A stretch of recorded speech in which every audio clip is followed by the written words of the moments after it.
Assalamualaikum warahmatullahi wabarakatuh. Perkenalkan, nama saya Gracia Putri Wilia dengan NIM 20102040448. Saya dari jurusan Tadris Biologi. Dosen pengampu Bapak Hendra Lardiman SSI MPD. Baiklah, di sini saya akan menjelaskan tentang azas dan konsep mengenai materi dan energi 2. Pengertian lingkungan energi. Lingkungan adalah kombinasi antara kondisi fisik yang mencakup keadaan sumber daya alam seperti tanah, air, energi surya, mineral, serta flora dan fauna yang tumbuh di atas tanah maupun di dalam lautan, dengan kelembagaan yang meliputi ciptaan manusia seperti keputusan bagaimana menggunakan lingkungan fisik tersebut. Sedangkan energi adalah sesuatu yang dibutuhkan oleh benda agar benda dapat melakukan usaha. Dalam kenyataannya, setiap dilakukan usaha selalu ada perubahan, sehingga usaha juga didefinisikan sebagai kemampuan untuk menyebabkan perubahan.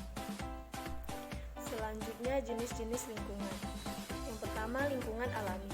Lingkungan alami adalah suatu lingkungan yang terbentuk dari proses alam, di mana dalam perkembangannya belum mengalami pembaruan oleh manusia. Proses alam tersebut mencakup ekosistem dan semua komponen yang ada di dalamnya, baik itu fisik maupun geologi. Yang kedua, lingkungan buatan. Lingkungan buatan adalah suatu lingkungan yang terbentuk karena ada campur tangan manusia secara sengaja. Umumnya lingkungan buatan ini diciptakan manusia dengan menggunakan pengetahuan dan bantuan teknologi modern. Kemudian jenis-jenis energi.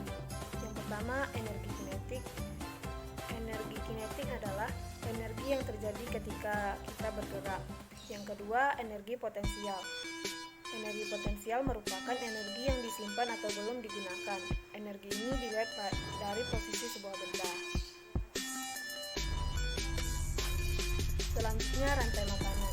Rantai makanan atau biasa disebut jaringan makanan adalah suatu ekosistem makhluk hidup yang perpindahan energi makanan dari sumber daya tumbuhan melalui seri organisme atau melalui jenjang makan, di mana suatu organisme memakan satu sama lain untuk mendapatkan energi dan nutrisi dari organisme yang dimakan. Bisa kita lihat pada gambar di samping. Yang mana rumput merupakan produsen, belalang konsumen primer, katak konsumen sekunder, ular merupakan konsumen tersier, dan elang merupakan konsumen final yang menjadi dekomposer. Selanjutnya, fungsi rantai atau jaring-jaring makanan. Tujuan mendasar dari jaring makanan adalah menggambarkan rantai makanan antar spesies dalam suatu komunitas. Jaring makanan dapat dibangun untuk menggambarkan interaksi spesies. Semua spesies di jaring makanan dapat dibedakan menjadi spesies basal atau autotrof seperti tanaman, spesies perantara atau herbivora dan karnivora tingkat menengah seperti belalang dan kalajengking, dan spesies puncak atau predator seperti karnivora tingkat tinggi.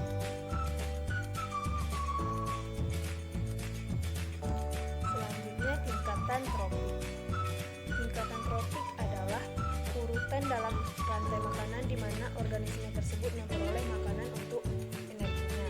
Tingkatan tropik menunjukkan urutan organisme dalam rantai makanan pada suatu ekosistem. Tingkat tropik adalah organisme di dalam ekosistem yang berperan sebagai komponen biotik karena merupakan unsur hidup. Bisa kita lihat pada gambar di samping. Tingkat tropik berat kering. Produsen merupakan rerumputan 1000 kg dan berat kering. Konsumen primer yaitu rusa dan kelinci dengan berat kering 100 kg. Konsumen sekunder yaitu serigala dengan berat kering 10 kg. Konsumen tersier yaitu singa 1 kg dengan berat kering 1 kg. Selanjutnya, struktur tropik. Struktur tropik umumnya berbentuk piramid.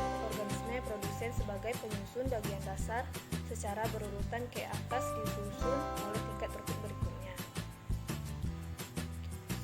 Struktur tropik dapat disusun secara urut sesuai hubungan makanan dan dimakan antar tropik yang secara umum memperlihatkan bentuk kerucut atau piramid. Pada tingkat pertama ditempati produsen sebagai dasar dari piramid ekologi. Selanjutnya konsumen primer, sekunder, tersier, sampai konsumen puncak. 3 bentuk umum piramid tropik. Yang pertama, piramid cacah. Di dalamnya menunjukkan cacah individu penyusun setiap tingkat tropik dalam suatu ekosistem. Yang kedua, piramid biomasa. Berdasarkan pada berat kering total, nilai kalori atau pengukuran lain dari materi hidup. Yang ketiga, piramid energi. Berdasarkan pada laju aliran atau produktivitas pada setiap tingkat tropiknya. Selanjutnya, piramida ekologi.